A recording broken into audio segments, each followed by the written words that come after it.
Swivel knife is the most important tool in carving leather, right? From the way it feels, the way it spins, the way the blade feels, all of it. So let's see if we can take some mystery out of sharpening blades, keeping them sharp, how to get them there, and what you need to do it.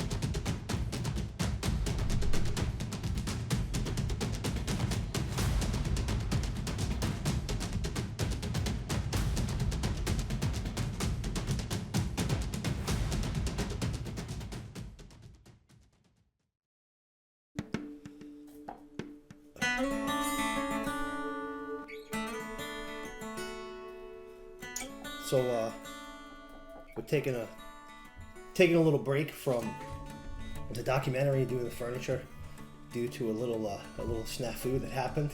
I'm not going to tell you about it. You'll actually see. Well, you'll hear about it in the documentary. You won't see the mayhem that ensued afterwards. This little snafu happened. But so I figured it's time to sharpen blades. And I would do a kind of a how-to on how to sharpen swivel knife blades. So the first thing I did was I went on the internet to see what was on YouTube, what I could find. And what I found was kind of weird. like the information that's out there, like no matter what, anyone who contacts me, calls me, emails me, whatever, for help with leather work, first thing I say is send me pictures of your blades. Take your blades, send me a snapshot of your blades so I can see what you're doing. And their blades always look like they've been cutting granite with them, like carving their name in a piece of granite and then carving leather. There's really no good information out there for how to really sharpen a blade and get it to where it should be. There are tutorials out there, and there are videos that I saw on YouTube. Some from like really big reputable leather places. I saw one just yesterday. This guy had a brand new blade, which is another thing. You buy swivel knife blades anywhere besides like a swivel knife blade dude. That's like what he does. And they're not sharp. You get them out of the package and you can see the machining marks on the side of the blade, which the blades like this, the machining marks go this way. So when you pull it through the leather, the marks are doing this. It's terrible. So this dude he's sharpening a blade and he's got like a piece of scrap leather and he takes white rouge, like a bar of white rouge, and he rubs it on this piece of scrap and he takes the blade and he's just like pulling it on this thing. Does it a couple times and he's like, oh, and that's good. And he's like doing cut lines and I'm like, his cut lines, there's like you can see where like the blade is pulling the leather. There's like pulls and wrinkles along this cut line. And then I saw another guy, and good on them. I'm not ragging on them. For some people that's good enough if you don't really care. But for dudes that really care, if that's all they can find, that's what they're gonna do. So that's the problem with bad information, is when you can't get a hold of dudes like say Bob Beard, who makes the best blades on the planet, and ask him how to properly sharpen your blade, you're going to find what you can, and then you're going to do what these people tell you and what you're seeing on the internet, and it's not going to work. I saw another dude who did like an example. He had two blades, and one was, he said, was jacked up, and he did like a cut line in this piece of leather, and you could see like the leather was like rolled in on the edge. No good, unless that's what you want. You can use a dull blade or a rounded blade to get like a certain effect, but if you want sharp, really sharp cut lines to where your opposite side of your bevel is going to stay razor sharp and really firm, your blade can't be rounded. It's got to be straight and even on both sides. So he does like a cut with the one, and then same thing with the white rouge. What's with the white rouge? It's not doing anything for you, man. You're not polishing the blade with that. You're not. You could sit there all day with white rouge. You're not going anywhere. And he takes like a close-up shot of this blade, and you can see lines and scratches and shit like in the sides of the blade, and he cuts and it looks the same. And he's like, oh, this is so much better. You can see the difference. I'm like, dude, that looks the same to me, man. Like, what are you doing? So, I have my own method. It works really well. It's not the only way. It's not the way, but it's the way I do my blades. And when I'm done, I take them all the way down. I start right from the beginning. I take them right down to a brand new surface, from coarse all the way through. And when I'm done, you can take that blade, and if your eyes are good enough, you could shave in that blade. My blades look like mirrors. That's how your blade should look. If your blade does not look like a mirror, unless of course it's ceramic, which good luck with those things. If it doesn't look like a mirror, you haven't gone halfway. And when you have a dull blade, it's going to drag no matter what you do. If you're trying to cut a circle, it's going to look like a stop sign, because a blade that's not gliding is going to grab. So every time you go to do part of that radius, you should do circles in like 4s or 8s.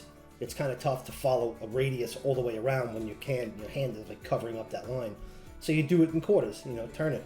But as you're doing that, if you do it with a dull blade, it's going to grab, and then when it grabs, it's going to stop. And then what do you have to do? You have to reposition. So when you reposition, now your blade moves. So when you go to pull, it's going to go this way, it's going to go this way, and you end up with something that looks like a stop sign instead of a circle. Even just like really long sweeps, like a nice gentle radius, same thing's going to happen, because you're not going to get through that line without that blade grabbing and then having to reposition. And when you reposition, that's when you get jacked up and your lines get jacked up. Besides that, when you're cutting with a dull blade, where you're cutting through, you have to use so much pressure. You're actually pushing through. You're forcing that blade through the leather, and you're not actually cutting it. So you're actually pushing through and breaking the surface instead of cutting the surface. When you break the surface, now the edges of your leather are serrated instead of smooth. So when you go to bevel, you're going to see inside on your beveled side, say here's the left side of your bevel, left side of your line, and on the right side where your beveler's hitting, you're going to see in there little pieces of leather that are sticking up, and it's going to feather. And no matter what you do, that's going to stick up. And if you try to screw with that and try to flatten it out, you'll actually have pieces of leather that kind of come out. And when you do your finishing, your dye work, whatever you do, your top coat, you're going to see that in there. It's not going to be smooth. It's going to be rough. So when you have a properly sharpened blade, all those problems go away, and your job, number one, gets easier. It looks better. Your beveling will be better, and the finished product will be 100 times better than what you had with a dull blade. So, enough blabbing. I could go on for days, and I know you don't want to listen to this, so let's jam. Okay, first thing you're going to need is a tri-stone. Coarse, medium, and fine. You can pretty much get them anywhere. This one I got because it's almost a foot long. Honing oil, you're going to need some of that. You can use other oils if you want to, but honing oil is really clean.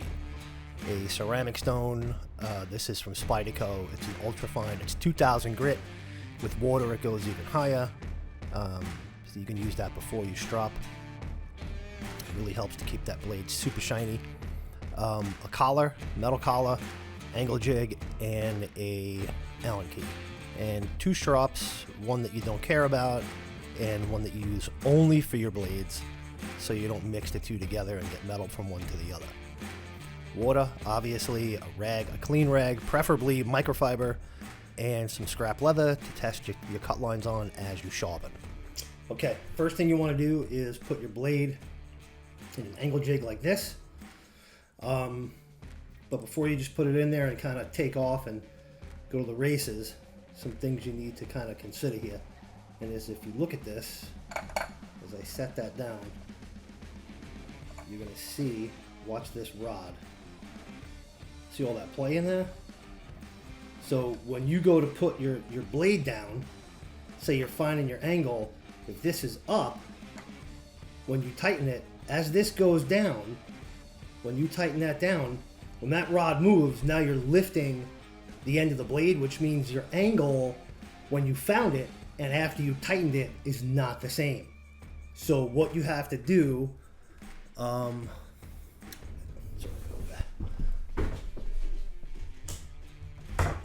I do, first of all, you got to use a really, really smooth surface to make sure that it's flat. Flip that over. I use a ceramic stone and line it up. Put this down. And when I find that angle, I push on this to make sure everything is where it should be. Pressing down on this right here. And then tighten it up. Now you know that's perfectly where it should be. This was down when you tightened it, so your angle didn't move. Nothing moved on you. And to repeat that angle, the other thing with these is there's no way to lock that angle in. Like this, I put this collar on here. Without that collar, every time you go to find your angle, if you're just a wee bit off, you're gonna see marks on the side of your blade where you were over here and now you're up here, and you're putting a new angle in the blade every time if you're not right. So this is a 3/8 stainless steel collar with an Allen head, little set screw. Find your angle, tighten it down. You can use the same angle for all your blades, or you can put this on here and mark it if you want. I don't know how accurate that's going to be. I use the same angle. There's really no reason, for me anyway. I know some guys, they like to use different angles. But for me, I use the same angle. It's the blade that's going to make the difference. If the blade is thick or thin, you get that same angle on there. The blade's still going to do what it's supposed to do because it's either fat or it's thin. So get a collar. It's 3/8 ID. Doesn't have to be stainless, whatever. But once you lock that down, no matter what you do with this thing, all you have to do is find your flat surface, put it down again, press down, push it back, make sure you're against the collar, push down on your blade, push down on that shaft, and that's it. Now you're perfectly set. Okay, starting from coarse, you're going to want to keep pressure on the front of the blade to keep it down flat. When you come to the end of the stroke, stop. Don't lift up, stop, and then lift the blade straight up off, because if you kind of sweep it up, you'll end up rounding over the front of the blade, and then you're going to have to just keep going until there's none of it left and you're grinding away on the angle jig. Count your strokes. You could do 10 at a time, 15 at a time, 20. It depends on what kind of mood you're in, but make sure that you do equal strokes on each side. There's the blade with a fresh surface from the coarse, and we'll go on to medium. Same thing. There's really no difference when you're doing this. Always stop, lift, and then do another stroke. There's a little bit of oil there at the end. You can see I don't use too much. I don't like to flood the stone with oil, because then that roller gets full of oil, and when you switch it to your ceramic stone, now you've got oil in that, or you've got water in it. So I like to just put a little bit at the end, and it lubricates that blade and stops the pores from clogging. Again, stop, lift, stop, lift. There you go. There's medium. Getting there. Looks good. Nice and flat. And here's fine. Same thing. Even strokes. Count. Flat. Stop. Lift. And just keep going. A little monotonous, but you know what? The results you can't argue with. Flip the blade. Make sure it's on a flat surface. Here I'm doing it on granite. You could do it on a piece of glass. Anything that you can kind of lift to eye level and see that there's no light coming through. It's perfectly flat. When you set it, that's what you want. And there you go. There's from fine on the tri-stone. Now we're going to switch over to the ceramic, which is a little shorter. I wish this thing was longer, but it is what it is. Same thing. Stop, lift, pull, stop, lift, pull, counting, wiping off. That's a cotton rag. Don't use cotton. I didn't have a microfiber. Switch over to your strop that you don't use for your blades when you're cutting. And now we'll go on to ceramic with some water. so we could bring that shine up even higher. And you can see I've got the clean strop there ready. And here we go with back and forth. Takes a little time. I cut these. This whole process should take probably an hour or so, maybe a little longer if you're really picky. I mean, if I see scratches in the surface of my blades when I'm done, I'll keep going. Like, I don't, you know, if it takes me 2-3 hours, I don't really care. Because the more polished it is, the longer it's going to last, and the less I have to strop, the less I have to sharpen as I'm tooling. So, to take some time, you know, an hour here, 2 hours, whatever it takes on one day to save yourself nightmares for the rest of the year, I think it's pretty worth it. And always wipe off that roller before you put it on your strop, otherwise you're going to pick up that rouge in big lumps and transfer it back onto your ceramic if you go back to ceramic. But the same thing on the strop, you know, pull, stop, lift, pull, stop, lift. And there you go. Now, if you were about an inch tall and your face was the size of a pea, you could shave in that. That's how clean your blade should be. Like, look at that edge. And of course, you're going to test it. See how it feels pulling through the leather. Pretty effortless. Doing some nice turns. We don't have any lift going on. No wrinkles. A nice big radius. Some little fine ones. And that's a big blade. That's not a detail blade. But it's so sharp that you could do detail with it. And a little pressure. Get that in there nice. You're not feeling anything with that. It's like a knife through hot butter.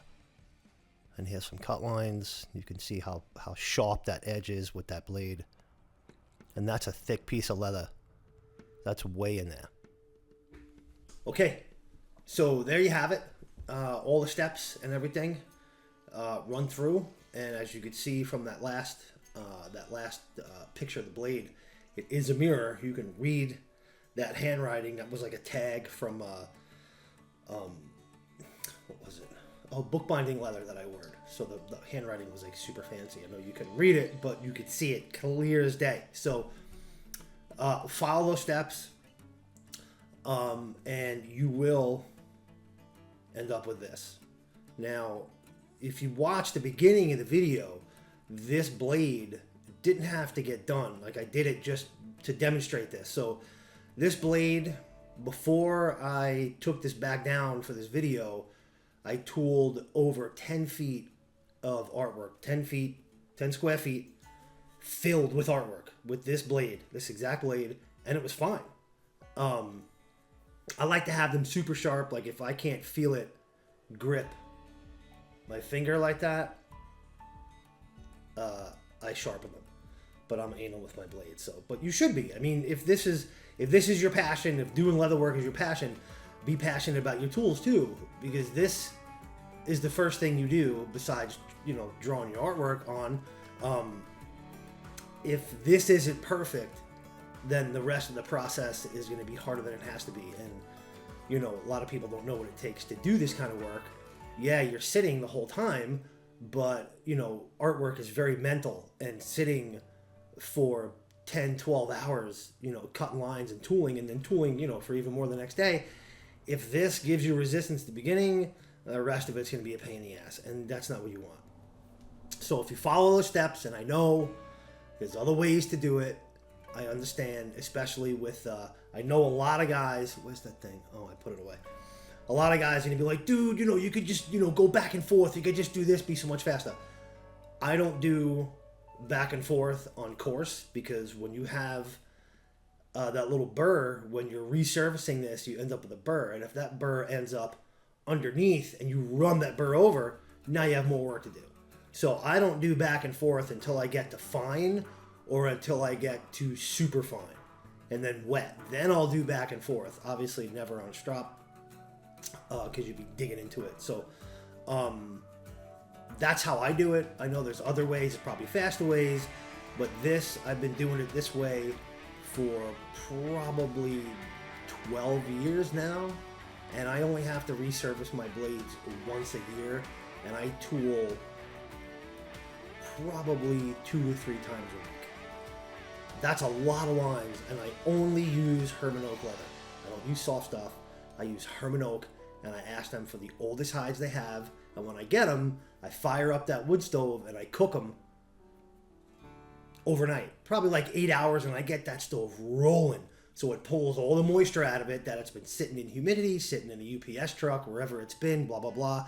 I dry them out, so the only moisture that goes in is the moisture I put in there so I can control it better. It firms the leather up too.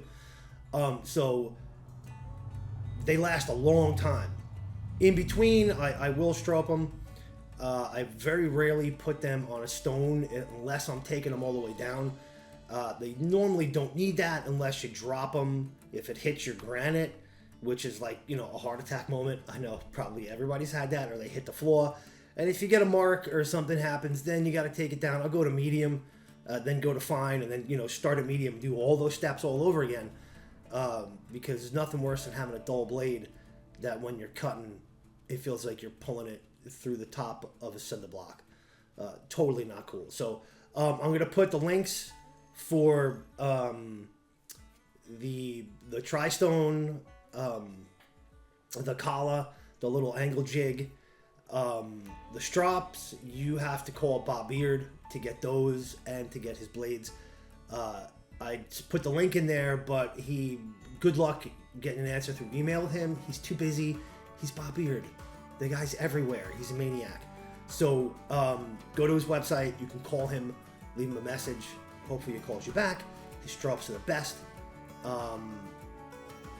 One reason I really dig them is there's one sitting right here.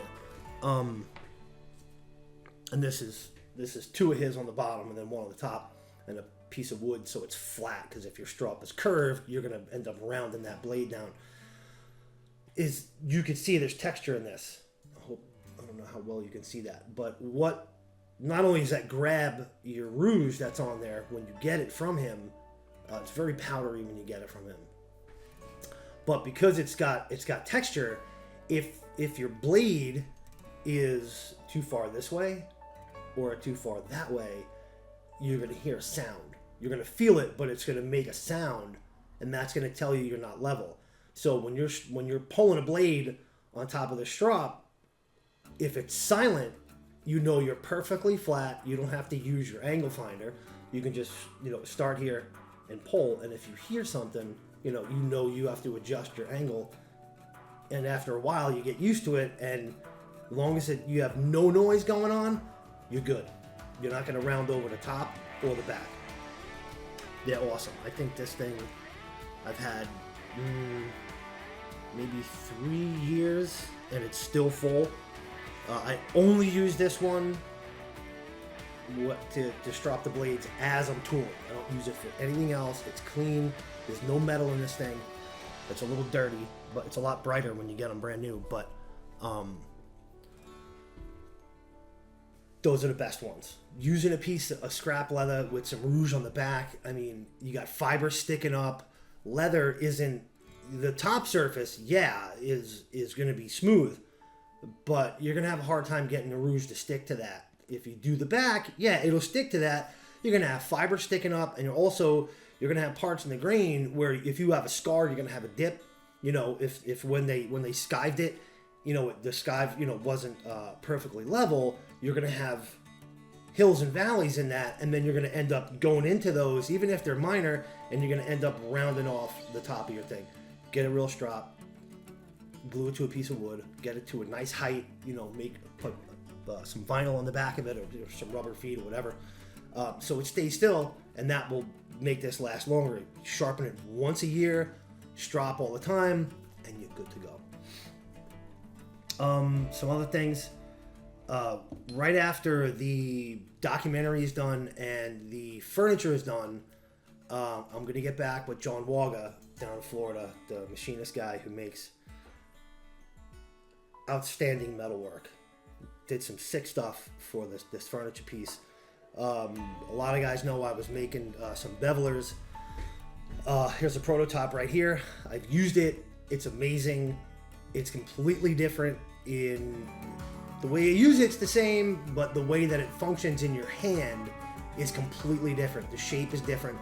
Bevelers haven't evolved since they first started making them.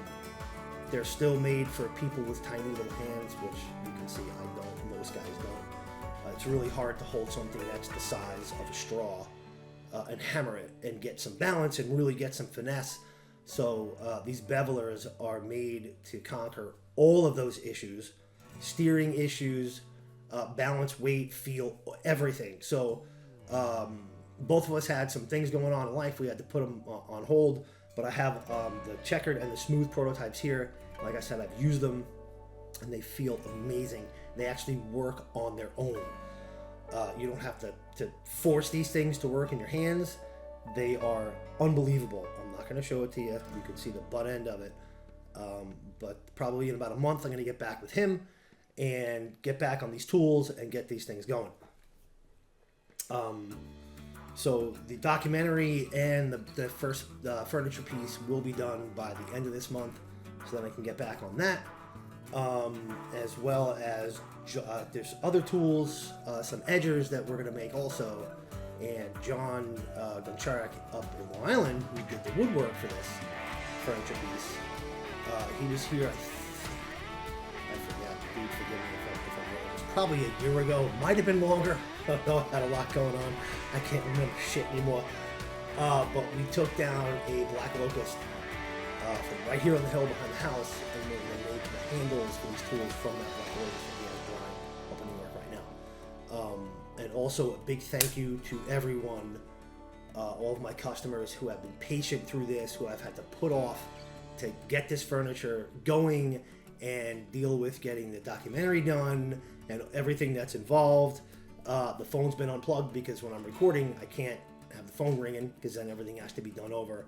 And I'm not like a do-over dude. Like, this is first go, that's it. Same thing with emails. I haven't been answering emails because I've been so busy doing this. So thank you guys for hanging in there. If you dig the instructional, give a like, subscribe. Hopefully I'll have more. I don't know. I mean, maybe you guys can ask me, what you want to see. I don't know. I don't know what, people are struggling with these days. I know I struggled a lot when I first started this, and it was tough to find help. But if you dig it, give a like, leave a comment, and hopefully there'll be more in the future.